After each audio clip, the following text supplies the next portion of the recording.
بسم اللہ الرحمن الرحیم۔ بحریہ کالج PNET کی طرف سے سبجیکٹ ہے اسلامیات، لیکچر 6 پارٹ 2 سورہ انفال میں آج ہم ٹاپک پڑھیں گے مال غنیمت کی تقسیم۔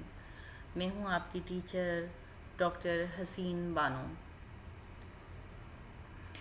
وَعَلَمُوا اور جان لو انما غنیمتم جو کچھ تم مالی غنیمت حاصل کرو گے، شیئن من شیئن کچھ بھی کوئی بھی، فَأَنَّا لِلَّهِ پس بے شک اللہ ہی کے لیے ہے، خمسہ اس کا 5واں حصہ، وَلِلرَّسُولِ اور اس کے رسول کے لیے ہے، وَلِذِّ الْقُرْبَى اور قرابت داروں کے لیے ہے، وَالْيَتَامَى اور یتیموں کے لیے ہے، وَالْمَسَاكِينِ اور مسکینوں کے لیے ہے، وَابْنِ السَّبِيلِ اور مسافروں کے لیے ہے، ان کنتم اگر ہو تم آمن تم ایمان لاتے ہو یا ایمان لائے ہو، باللہ اللہ پر، وما انزلنا اور جو کچھ ہم نے نازل کیا، علی عبدنا اپنے بندے پر، یوم الفرقان فیصلے کے دن، فرقان کے دن، یوم التقى الجمعانی جس دن دو جماعتیں دو گروہ مد مقابل ہوئے تھے، ملے تھے،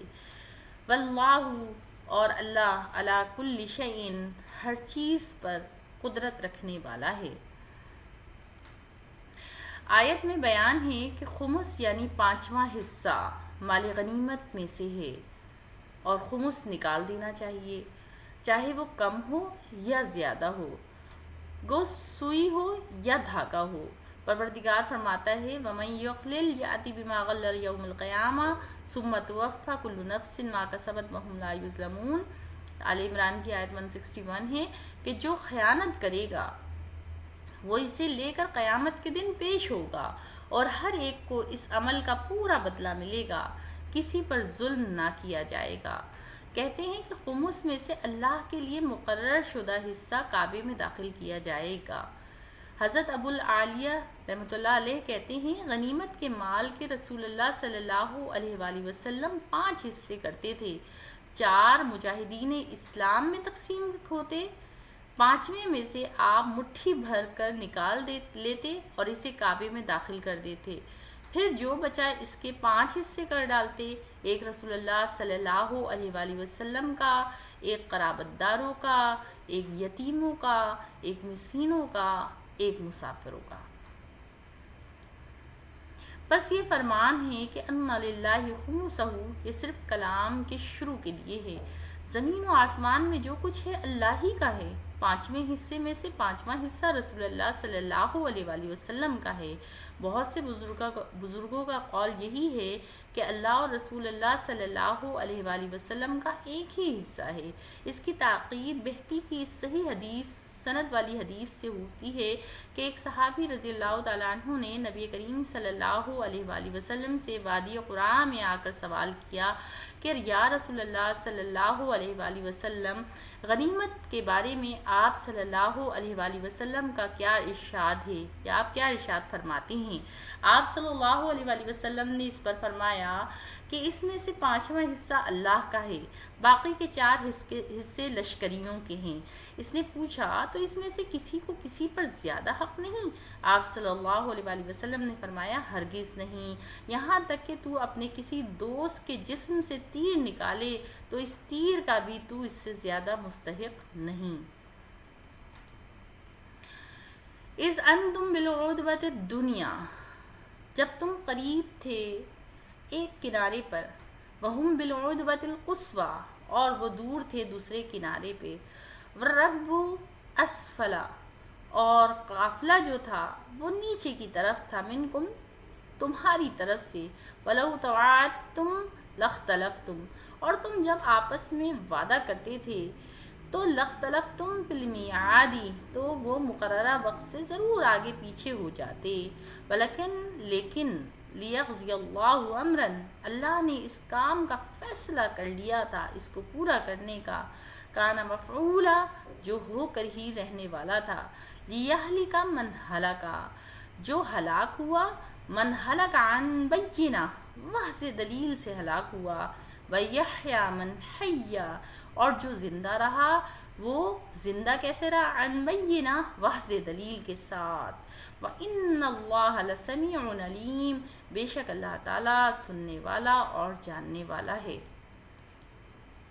یہ بھی مطلب کہا گیا ہے کہ اگر تم لوگ آپس میں طے کر لو کہ جنگ کے لیے تیار ہوتے اور پھر تمہیں ان کی کثرت تعداد اور کثرت اسباب معلوم ہوتی تو بہت ممکن تھا کہ ارادے پست ہو جاتے.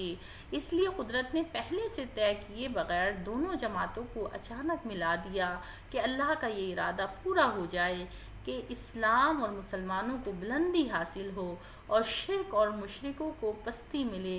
بس جو کچھ کرنا تھا اللہ پاک کر گزرا. اِذْ یُرِیکَہُمُ اللّٰہُ فِی مَنَامِکَ قَلِیلًا، مسلمانوں کو وہ ساری جنگ کی جو صورتحال ہے وہ بتائی جا رہی ہے کہ دیکھو کس طرح سے تمہارے ساتھ معاملے تھے، کیسے قافلے والے تھے، کیسے تم گھبرا رہے تھے، لیکن اللہ نے کس طرح سے تمہاری مدد کی. اِذْ یُرِیکَہُمُ اللّٰہُ، اللہ نے تمہیں دکھا دیا، فی منامک، تمہارے خواب میں، قلیلا، تھوڑا، یعنی دشمنوں کو تھوڑا کر کے دکھایا.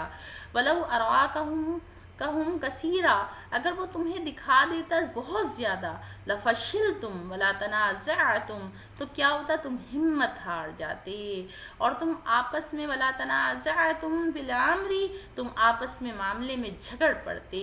وَلَكِنَّ اللَّهَ سَلَّمَ، لیکن اللہ نے تمہیں سلامت رکھا. إِنَّهُ عَلِيمٌ بِذَاتِ الصُّدُورِ، اللہ تو تمہارے سینے کے رازوں کو جانتا ہے. وَإِذْ يُرِيكُمُوهُمْ، اور اگر وہ تمہیں دکھاتا، اِذِ اتَّقَیْتُمْ فِی أَعْیُنِکُمْ قَلِیلًا، اگر وہ تمہاری آنکھوں کو تھوڑا ہی دکھاتا. وَیُقَلِّلُکُمْ فِی أَعْیُنِہِمْ، اور تمہیں بہت ہی کم دکھاتا. لِیَقْضِیَ اللّٰهُ أَمْرًا، تو اللہ نے اس کام کو پورا ہی کرنا تھا. کَانَ مَفْعُولًا، جو پورا کیا جانے والا تھا، جو ہو کر رہنے والا تھا. وَإِلَى اللّٰهِ تُرْجَعُ الْأُمُورُ، اور بے شک تم اللہ ہی کی طرف لوٹائے جانے والے ہو. سیدنا عبداللہ بن مسعود رضی اللہ تعالیٰ عنہما فرماتے ہیں کہ میں نے اندازہ کر کے اپنے ساتھی سے کہا کہ یہ لوگ تو کوئی 70 کے قریب ہوں گے. اس نے پورا اندازہ کر کے کہا نہیں، کوئی 1000 کا یہ لشکر ہے. پھر اسی طرح کافروں کی نظر میں بھی اللہ تعالیٰ نے مسلمانوں کی تعداد کم دکھائی. اب تو وہ ان پر اور یہ ان پر ٹوٹ پڑے، تاکہ رب کا کام جس کو کرنا ہوتا ہے وہ اپنے علم میں مقرر کر چکا ہوتا ہے اور وہ پورا ہو جائے گا. کافروں پر اپنی پکڑ اور مومنوں پر اپنی رحمت نازل فرما دے. تفویض کار ہے کہ اللہ تعالیٰ نے غزوہ بدر میں مسلمانوں کی کامیابی کے لیے کس خصوصی انعام اور احسان کا ذکر فرمایا ہے. اس کو آپ تحریر کی شکل میں لکھ کر لائیں، اور اس کی تمدین جو ہے الکلمات والتراکیب، وہ بھی آپ جو ہیں وہ لکھ کر لے کر آئیے. وما علینا الا البلاغ. السلام علیکم.